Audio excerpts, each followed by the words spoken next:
আসসালামু আলাইকুম friends, welcome to my channel. আজ আমি আপনাদের জন্য নিয়ে এসেছি আরও একটি নাস্তার রেসিপি। এই রেসিপি বানাতে আমাদের শুধুমাত্র পাউরুটি এবং ডিম হলেই হবে, সাথে একটু চিনি কিংবা যারা ঝাল পছন্দ করে লবণ মরিচ দিলেই হয়ে যাবে। এজন্য আমি নিয়েছি স্লাইস করা পাউরুটি আর নিয়েছি দুটি ডিম।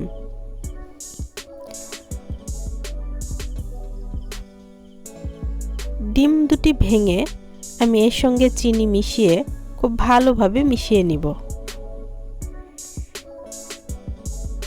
হ্যান্ডউইচ কিংবা চামচ দিয়ে এই ডিম চিনির সঙ্গে ভালোভাবে মিশ্রণ করে নিতে হবে।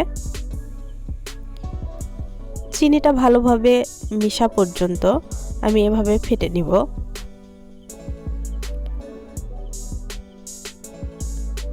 এখন এটা নাস্তা তৈরির জন্য রেডি।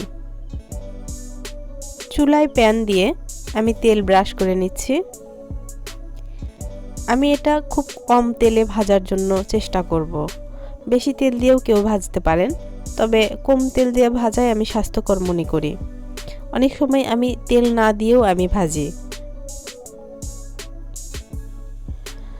রুটির স্লাইসে আমি দুই পাশে ডিম ভরে নিয়ে এটা আমি প্যানে দিয়ে দিলাম। এক পাশে হয়ে গেলে আমি এটা উল্টিয়ে নিব এবং এটা খুব ভালোভাবে আমি ছেঁকে ছেঁকে ভেজে নেব, যেন রুটির ভেতরেও খুব ভালোভাবে ডিম দিয়ে মাখানোর কারণে এই স্লাইসের ভেতরেও ডিমের অংশ চলে যায়।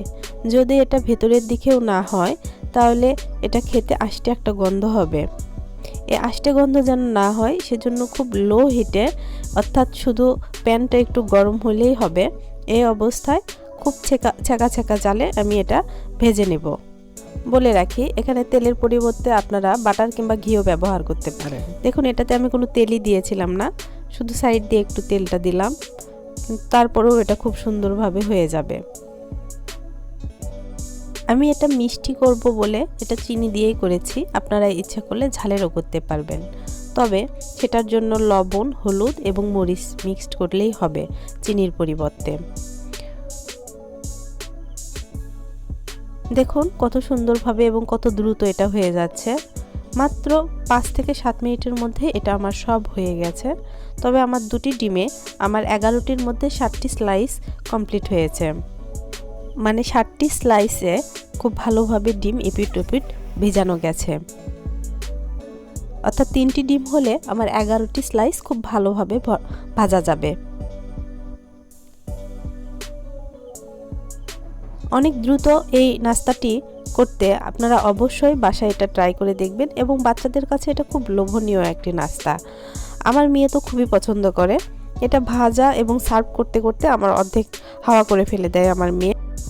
তো বন্ধুরা, কত সহজেই বিকেলের একটি নাস্তার রেসিপি আপনারা শিখে গেলেন। তো বাসায় অবশ্যই ট্রাই করে দেখবেন। আমার ভিডিওটি যদি আপনার ভালো লেগে থাকে তাহলে একটি লাইক দিয়ে অবশ্যই তা কমেন্টের মাধ্যমে জানাবেন।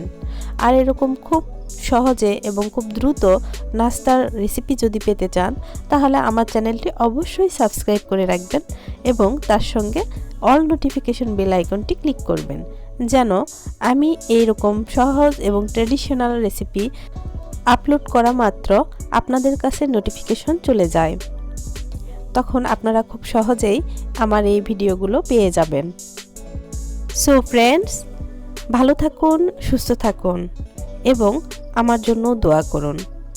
আর সুস্বাস্থ্যের জন্য অবশ্যই আমার চ্যানেলের রেসিপিগুলো ফলো করুন। আল্লাহ হাফেজ।